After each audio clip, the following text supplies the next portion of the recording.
नमस्कार। एक बार फिर हाजिर हैं एक नई न्यूज़ के साथ। हरियाणा कर्मचारी चयन आयोग को यह क्या हो गया है। HSSC Haryana staff selection commission Haryana में ग्रुप सी और डी पदों पर भर्ती करने का जिम्मा हरियाणा कर्मचारी चयन आयोग के पास है, मगर हाई कोर्ट में आयोग के खिलाफ इतनी याचिकाएं दायर हैं कि हाई कोर्ट को आयोग पीड़ित संघ बनाने जैसी टिप्पणी करनी पड़ी। क्यों करनी पड़ी है टिप्पणी? क्योंकि आयोग लगातार सभी भर्तियों में कुछ न कुछ कमी करता रहता है बिना कुछ सोचे समझे। ऐसा लगता है कि आयोग में अब पढ़े लिखों की कमी हो गई है, या आयोग एक्सपर्ट की राय ठीक प्रकार से नहीं ले रहा है। कुछ न कुछ तो कमी कहीं ना कहीं तो है, क्योंकि आयोग की कमियों को की वजह से कैंडिडेट पर मार पड़ रही है, कैंडिडेट को भुगतना पड़ रहा है। लेकिन आयोग हर चीज़ से पल्ला झाड़ता नजर आ रहा है।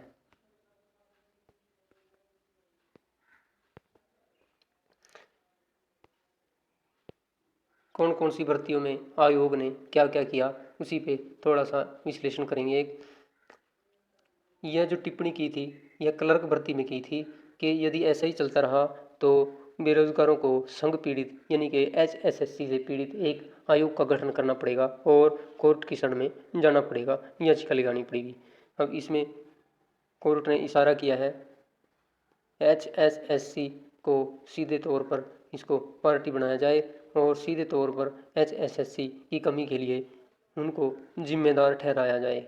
और अगर HSC की कहीं गलती पाई जाती है तो सज़ा कैंडिडेट की बजाय, क्योंकि कैंडिडेट की तो इसमें कोई गलती नहीं, कैंडिडेट की बजाय हमने पिछली वीडियो में भी इसका विश्लेषण किया था, जिक्र किया था, चेयरमैन और सेक्रेटरी और पूरी कमेटी को, जितने कमेटी मेंबर, सज़ा उनको मिलनी चाहिए, ना कि कैंडिडेट को मिलनी चाहिए। अब हाई कोर्ट ने भी तंग आकर, इतने केस हाई कोर्ट में पड़े हैं आयोग के खिलाफ, उन्होंने भी अब तंग आकर यह टिप्पणी कर दी है। जब उम्मीदवारों ने प्रतिवेदन दिया तो उनका प्रतिवेदन अस्वीकार कर दिया। जब वे हाई कोर्ट पहुंचे, हाई कोर्ट ने आयोग से प्रतिवेदन पर फिर से विचार करने को कहा तो आयोग ने फिर चीफ एग्जामिनर की रिपोर्ट सही बता दी। आखिरकार हाई कोर्ट ने फिर जवाब मांगा तो कह दिया कि वो तो चीफ एग्जामिनर की रिपोर्ट को ही मानते हैं। आयोग ने यह भी कह दिया कि उम्मीदवारों की याचिकाएं रद्द कर दी जाए। हाई कोर्ट ने लिखित परीक्षा का परिणाम, हाई कोर्ट को लिखित परीक्षा का परिणाम रद्द ही करना पड़ा। दोबारा परिणाम निकालकर चयन सूची दोबारा बनाने के लिए कहना पड़ा, तब दोबारा चयन सूची बनी। इसी तरह सब इंस्पेक्टर की लिखित परीक्षा में आयोग ने स्टैंड लिया। जिन दो सवालों के सही उत्तर को आयोग ने गलत मान लिया था, तो इसमें फिर यूनिवर्सिटी, पंजाब यूनिवर्सिटी की रिपोर्ट मांगी गई। पंजाब यूनिवर्सिटी ने कैंडिडेट के उत्तर को सही ठहराया, तो यहाँ भी HSC गलत साबित हुआ। अगर यहाँ HSC अपने ही अनुसार ज्वाइनिंग दे देता और फिर केस चलता और फिर ये कैंडिडेट बाहर होते तो भुगतना फिर कैंडिडेट को पड़ता, ना कि HSC को।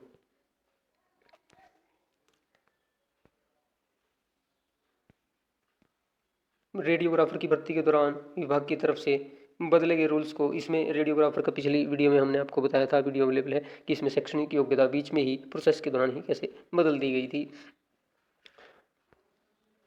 पुलिस सिपाही पुरुष और महिला पदों की भर्ती। पुलिस भर्ती में मेल फीमेल में जो फार्मूला इन्होंने परसेंटाइल का फार्मूला इन्होंने बताया कि हमने लगाया है, तो इसमें इन्होंने जिस एक्सपर्ट कमेटी, जिस इंस्टीट्यूट का इन्होंने जिक्र किया था, उन्होंने इसमें अपना जवाब यह दिया है, उन्होंने ये स्टैंड लिया है कि आपने हमें यह नहीं बताया कि आप सोशियो इकोनॉमिक नंबर भी देते हो, क्योंकि अगर सोशियो इकोनॉमिक के नंबर आप जोड़ोगे तो यह परसेंटाइल का इनका फार्मूला गलत माना जाएगा, क्योंकि इसमें सोशियो इकोनॉमिक के नंबर जुड़ने से यह फार्मूला फिट नहीं बैठता।